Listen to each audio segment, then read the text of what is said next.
Hi, my name is Melanie, and as the title says, I'm going to spend 10 hours painting in this video. I've prepared several art challenges with things like projects that I need to finish soon, pieces that I wanted to make recently, and studies that should either inspire me or very much test me. The first challenge is to use 1 hour to make a photo study.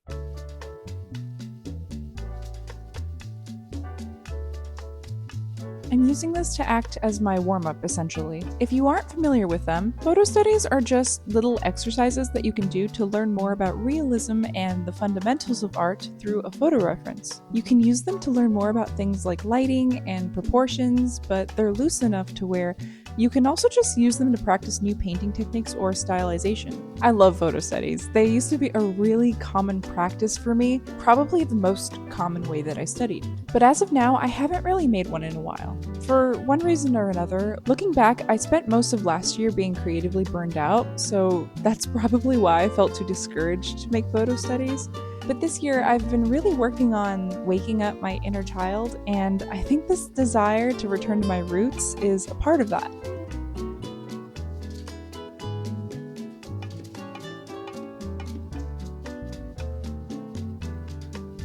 Anyway, I'm hoping to make something that looks like a mostly complete study in an hour, meaning it doesn't need to be super rendered or polished, but it should communicate important things pretty accurately, like the lighting, for example. Basically, at the end of an hour, it should feel like the scene that it's trying to replicate instead of being confusing splashes of paint at first glance. I mean, I hope it's pretty, but it's okay if it's not. That's not the point. Studies are more about experimentation and learning.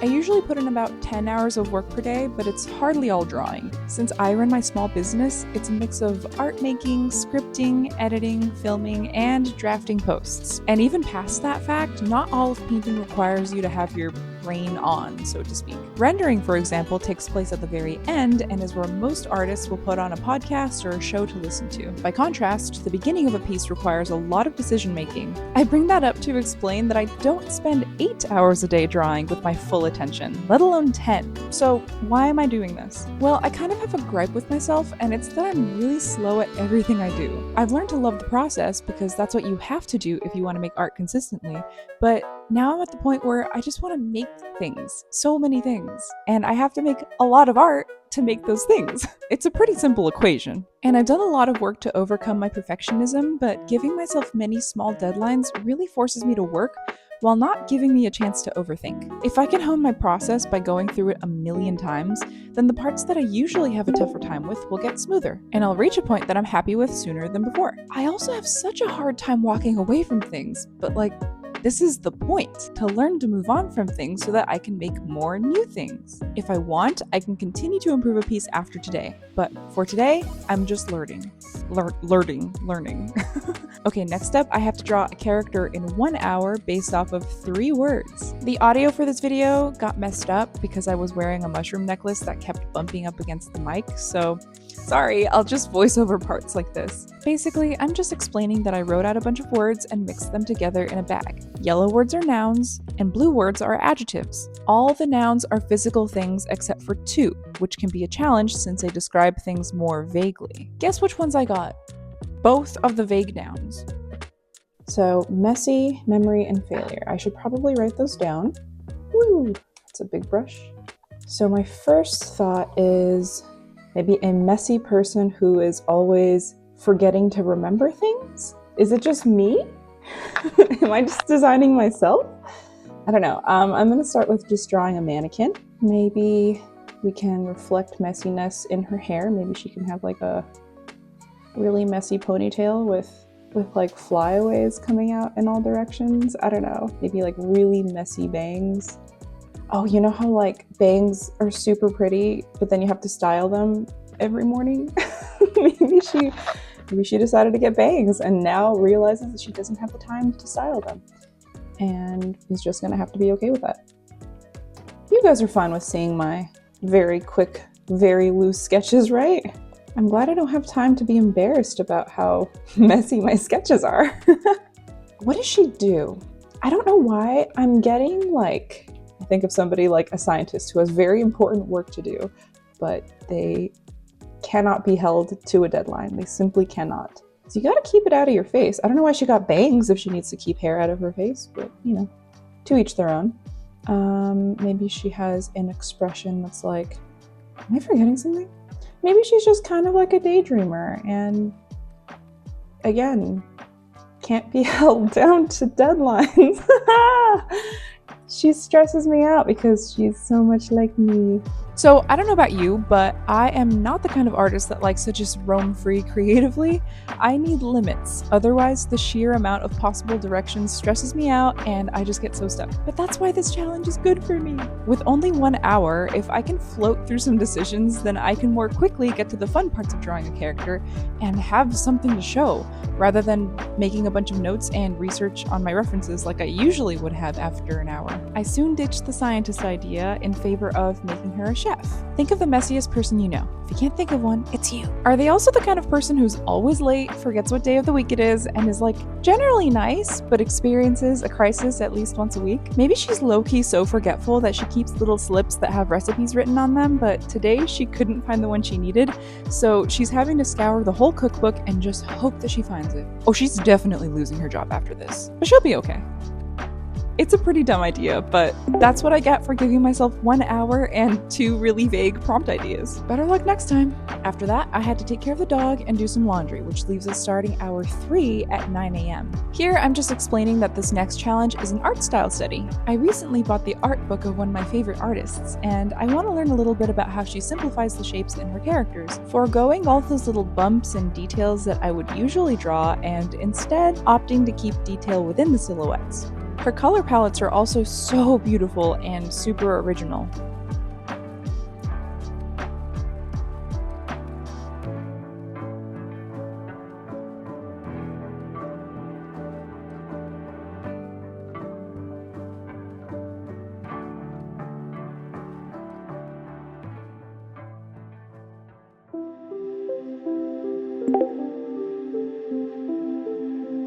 I spent a little time playing with Waffles and then I put him down for his nap.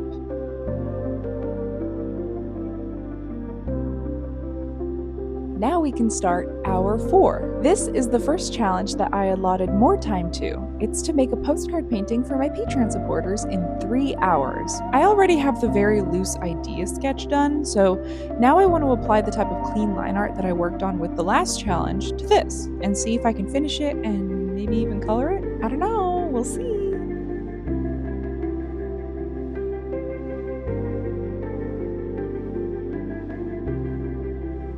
So this is the part where I ended up trying out different ways of drawing Joshua trees.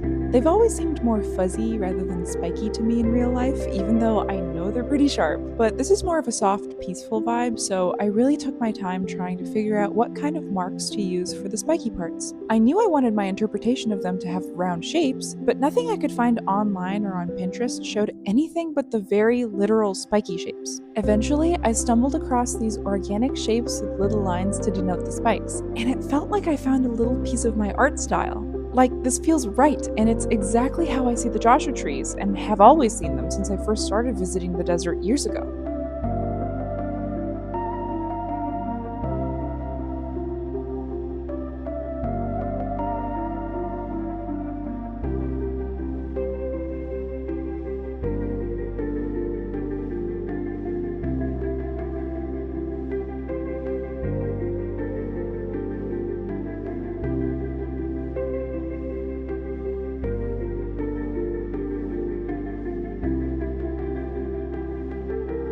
Also, it was 2 p.m. by the time I finished, which is usually the time that I start feeling very sleepy and like self-critical, so I was dealing with that. I think that's part of why I was feeling like, you know what? This isn't even that great of a drawing. Oh well. So I was happy to move on and try something different, but this is where I started feeling a little discouraged. Little did I know what was coming. Okay, so I spent some time in another room that had more sunlight and I drank some water. And I'm feeling a lot better, at least better enough to continue. So, excuse me?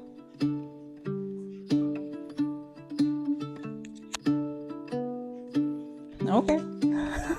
Anyway, yeah, so what's the next thing? Let me check. Okay, So I just went and double checked, and the next thing is a 1 hour sticker design. I've never made a sticker design in 1 hour, and maybe I won't finish, but I'm gonna try. I'm gonna really try because I want to finish something today. I've been attacked. So yeah, 1 hour sticker design. That's the next mission. Wish me luck. I was in a weird place because I was still thoroughly enjoying the process. It's that I kept feeling bummed at the end of every new piece, and I just didn't know why. Like, I don't mind that they weren't fully polished, that's fine with me. I really don't mind sharing the realistic parts of my day and like the art that wouldn't be up to Instagram standards, for example. I mean, my favorite creators are actually the ones that are vulnerable and open enough to share the ugly stages of their art, so it's not that. The best way I can put it is that I kept having to survive through the ugly stages of a painting over and over and never get to the fun part. Because making a piece of art is fun in one way, in that you get to ask a bunch of questions. What kind of emotion do I want this to portray? What kind of colors might suit it? Does it feel better if I draw in this style or that one? But the fun in asking questions is that you get answers, right? Walking away from a piece without having all of its questions answered was really difficult, and I knew that it would be. However, I didn't anticipate that it would take such a toll on me. It got to the point where I was wondering, like, what was wrong with me? I love painting, and I was really enjoying the act of starting over on a fresh canvas. But as I said, later I realized it was because I was reliving the hardest part of the whole process without even getting to enjoy the feeling of achievement at the end. I think this was really good for me to do though, because making myself go through this process over and over should inevitably make me faster at it, right? I feel like I'm very thorough, but also very slow at everything I do. Oh my gosh, I literally have the perfectionist trait from The Sims. That's hilarious. So anyway, all of that is going through my head, so at 3:30, I take a break to go have dinner. Yes, we have dinner very early in this household. It was not my choice. But that really did help me to get ready to tackle the next art challenge, which was 1 hour to get as far as I possibly can in a portrait painting. I'm talking highlights, bounce lights, freckles, taking liberties, the whole shebang. This means that I need a good foundation drawing and underpainting, otherwise the details won't cover my mistakes. But if I take too long on that, then I won't have time for the aforementioned shebang.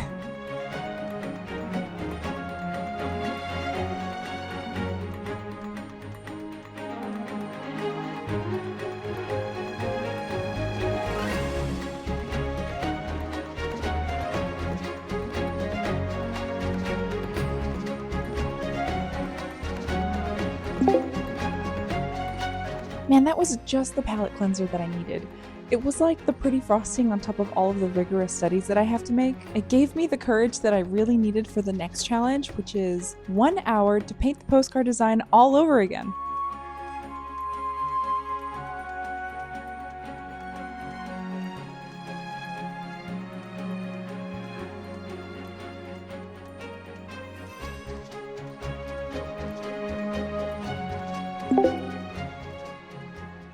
Okay, the last challenge is to break out the character design bag again. This time I pulled out River, Lonely, and Elf. A lonely river elf, I can do that. We haven't drawn a single man today, and honestly, we're not going to change that. I am what I am, and I'm very tired. So a lonely river elf, I would imagine, is someone who has to sit on top of a rocky outcrop and like let her water flow down so that the surrounding area can be nourished. I was gonna draw a fish around her, but that kind of defeats the lonely feeling, so she's pretty much cursed to just sit there. What a life.